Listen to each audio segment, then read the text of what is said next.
La réalité de la chose, on n'est pas là pour passer un permis, on est là pour apprendre à conduire et se sentir à l'aise plus tard. Donc l'objectif, nous, c'est pas permis de conduire, c'est apprends à conduire, tu vas voir, le permis, ça va être dans la poche facilement grâce à ça. On sait que le passage de l'examen, c'est pas toujours quelque chose de facile.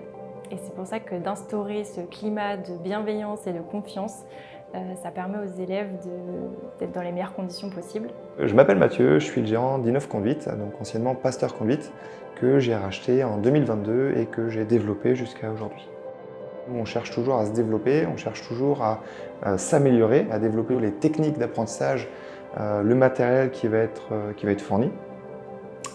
J'essaye plutôt à chaque fois de prendre des véhicules qui ont de la technologie qui soit très récente, qu'on puisse l'apprendre.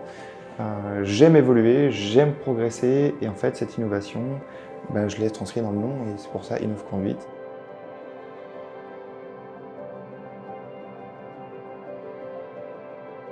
Et spécialisé boîte auto pour le permis voiture. Les élèves ont une meilleure facilité d'apprentissage, ils sont plus détendus. Ça permet de soulager en fait l'esprit. C'est du gain de temps. On économise à peu près 500 € par rapport à un permis boîte manuelle direct. Et quand ils se retrouvent après à faire la boîte manuelle, ils ont toute l'aisance de la boîte automatique qui est toujours ancrée. Donc ils sont facilités avec juste le passage mécanique. Moi, c'est Clément, je suis la secrétaire et responsable adjointe de l'auto-école. Je m'occupe de la partie administrative, des plannings et de l'accueil clientèle.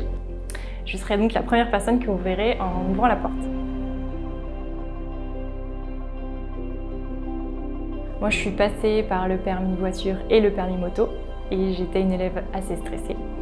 Donc, je leur parle de mon expérience, de comment moi je l'ai vécu. Les élèves ne sont pas des numéros de dossier. On est une structure à taille humaine.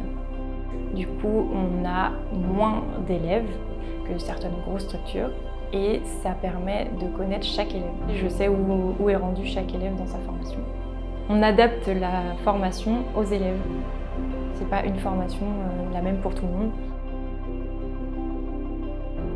Alors moi, j'ai une manière bien à moi d'enseigner la conduite, que ce soit voiture, moto, que ce soit n'importe quel domaine, même les cours de code.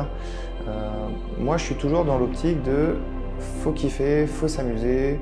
Un élève, si on voit qu'il est à l'aise, qu'il s'en sort bien, qu'il est rapide dans l'exécution, on va pas faire 1 heure sur, de la priorité à droite, il n'y a aucun intérêt. Si par contre, il a une très grosse difficulté là-dessus, on va essayer de travailler. Est-ce qu'on va se buter là-dessus? Non. C'est-à-dire que si à un moment donné, on voit qu'il n'y arrive pas, bien, on va passer à autre chose, on va y revenir plus tard.